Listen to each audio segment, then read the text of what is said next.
നമസ്കാരം. മറ്റൊരു വനിതാ ദിനത്തിന് കൂടി ലോകം സാക്ഷ്യം വഹിക്കുകയാണ്.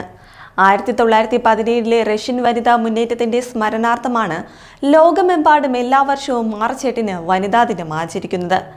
2025 ആരംഭിച്ചിട്ട് വെറും 2 മാസമേ ആയിട്ടുള്ളൂ. ഈ ചുരുങ്ങിയ കാലത്തിനുള്ളിൽ തന്നെ വാർത്താലോകത്ത് ഇടം പിടിച്ച വനിതകൾ നിരവധിയാണ്. കേരളത്തിൽ എന്നല്ല രാജ്യത്താകമാനം ഈ വർഷം വാർത്തയിൽ ഇടം പിടിച്ച നടിയാണ് ഹണി റോസ്. വ്യവസായി ബോബി ചെമ്മണ്ണൂർ ലൈംഗികമായി അധിക്ഷേപിക്കുന്നുവെന്ന പരാതിയുമായി മുന്നോട്ട് വന്ന ഹണി റോസിന്റെ നിയമ പോരാട്ടം വലിയ രീതിയിലാണ് ശ്രദ്ധ നേടിയത്. ബോബി ചെമ്മണ്ണൂർ ഒരാഴ്ചയോളമാണ് ഹണി റോസിന്റെ പരാതിയിൽ ജയിലിൽ കിടന്നതും. ബോബി ചെമ്മണ്ണൂരിന്റെ കടയുടെ ഉദ്ഘാടനത്തെത്തിയ തന്നോട് ലൈംഗിക ചുവയോട് സംസാരിച്ചുവെന്നും ലൈംഗിക അധിക്ഷേപം നടത്തിയെന്നുമാണ് ഹണി റോസിന്റെ പരാതി. പരാതിയിലെ ആരോപണങ്ങൾ തെറ്റാണെന്നും തന്നെ മനഃപൂർവ്വം അപകീർത്തിപ്പെടുത്താനുള്ള ശ്രമമാണെന്നുമുള്ള ബോബി ചെമ്മണ്ണൂരിന്റെ വാദം ജുഡീഷ്യറി മുഖവിലക്കെടുത്തുന്നില്ല. ബോബിയെ പിന്തുണച്ചും നിരവധി പേർ എത്തിയെങ്കിലും ഹണി റോസ് നടത്തിയ നിയമ പോരാട്ടം കയ്യടി നേടി. രണ്ടാമത്തേത് മൊണാലിസ.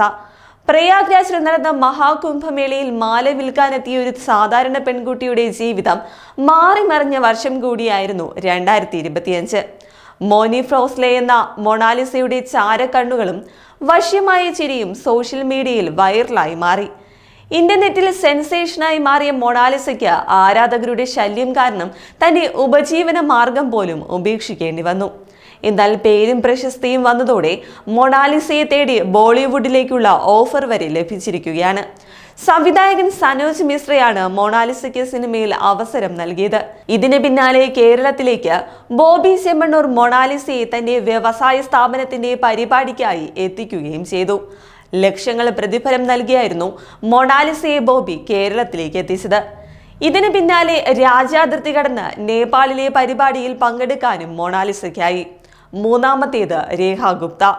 ഡൽഹി നിയമസഭാ തിരഞ്ഞെടുപ്പിലെ BJPയുടെ വിജയത്തിന് പിന്നാലെയാണ് രാജ്യം രേഖ ഗുപ്ത എന്ന പേര് ശ്രദ്ധിച്ചു തുടങ്ങിയത്. 27 വർഷത്തിന് ശേഷം ഡൽഹിയിൽ അധികാരത്തിലെത്തിയ BJP തങ്ങളുടെ ഭരണ സാരഥ്യം ഏൽപ്പിച്ചത് ഒരു വനിതയായിരുന്നു. സാക്ഷാൽ ആം ആദ്മി പാർട്ടി ദേശീയ കൺവീനർ അരവിന്ദ് കെജ്രിവാളിനെ തോൽപ്പിച്ച പർവേഷ് വർമ്മയെ വരെ മറികടന്നാണ് രേഖയെ BJP മുഖ്യമന്ത്രി സ്ഥാനത്തേക്ക് തിരഞ്ഞെടുത്തതെന്നതും ശ്രദ്ധേയമാണ്. ഡൽഹിയിലെ 4ാമത്തെ വനിതാ മുഖ്യമന്ത്രിയാണ് രേഖ ഗുപ്ത. BJP അംഗമായ രേഖ ഷാലിമാർ ബാഗിൽ നിന്നാണ് തിരഞ്ഞെടുക്കപ്പെട്ടത്.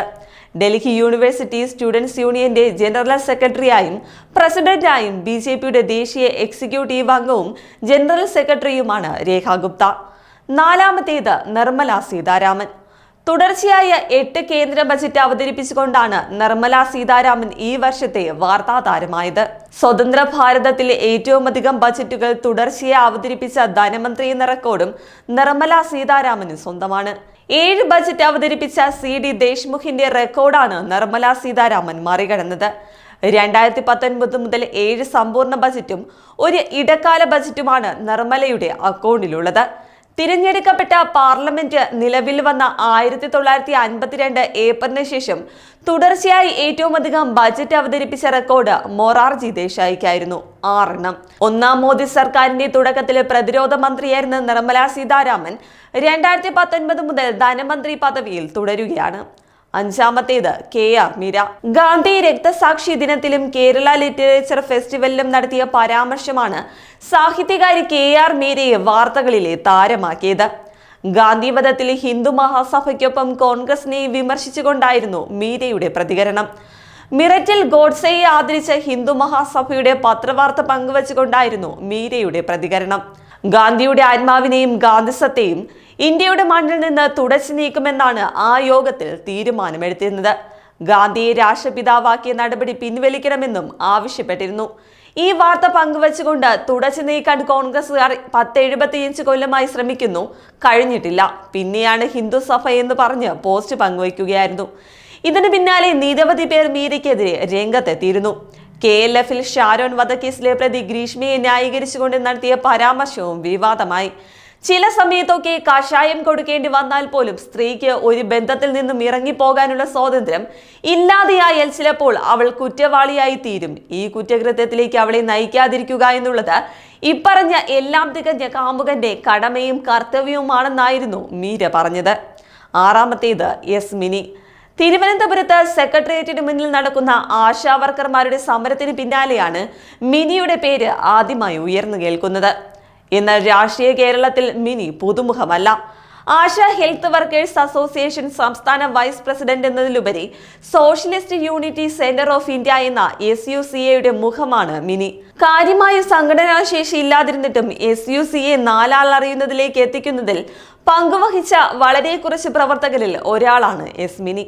തിരുവനന്തപുരം ജില്ലാ കമ്മിറ്റി അംഗമായ മിനിയെ SUCA തലപ്പത്തെ മുഖമാണ്. 2 വട്ടം പാർലമെന്റിലേക്ക് മത്സരിച്ചയാൾ കൂടിയാണ് മിനി. 7ാമത്തേത് രേണു സുധി. അന്തരിച്ച മിമിക്രി കലാകാരനും നടനുമായ കൊല്ലം സുധിയുടെ ഭാര്യ രേണു കഴിഞ്ഞ കുറച്ച് ദിവസങ്ങളായി സോഷ്യൽ മീഡിയയിലെ വാർത്താ താരമാണ്. സോഷ്യൽ മീഡിയ ഇൻഫ്ലുവൻസർ ദാസേട്ടൻ കോഴിക്കോടിനൊപ്പം ഒരു റൊമാൻറ്റിക് വീഡിയോ ഷൂട്ട് ചെയ്തതാണ് ഇതിന് കാരണം. ചാന്തുപൊട്ട് സിനിമയിലെ ചാന്തു കുടഞ്ഞൊരു സൂര്യന്മാനത്ത് എന്ന പാട്ടിന്റെ റീക്രിയേഷൻ വീഡിയോ ആയിരുന്നു അത്. ഇതിൽ അല്പം ഇഴുകിച്ചേർന്നാണ് ഇരുവരും അഭിനയിച്ചത്. ഇതോടെ ഭർത്താവും മരിച്ച സ്ത്രീ എന്തൊക്കെയാണ് കാണിച്ചു കൂട്ടുന്നതെന്ന് പറഞ്ഞ് സൈബർ അമ്മാവന്മാരും ആങ്ങളമാരും വടിയെടുത്തു. എന്നാൽ ഇതിന് തക്ക മറുപടി കൊടുത്ത് രേണു തന്നെ രംഗത്തെത്തുകയും ചെയ്തു. മാത്രമല്ല, ദാസേട്ടൻ കോഴിക്കോടിനൊപ്പം വീണ്ടും വീഡിയോ പങ്കുവയ്ക്കുകയും ചെയ്തു. എന്തായാലും എല്ലാവർക്കും തനിനിറത്തിന്റെ വനിതാ ദിനാശംസകൾ.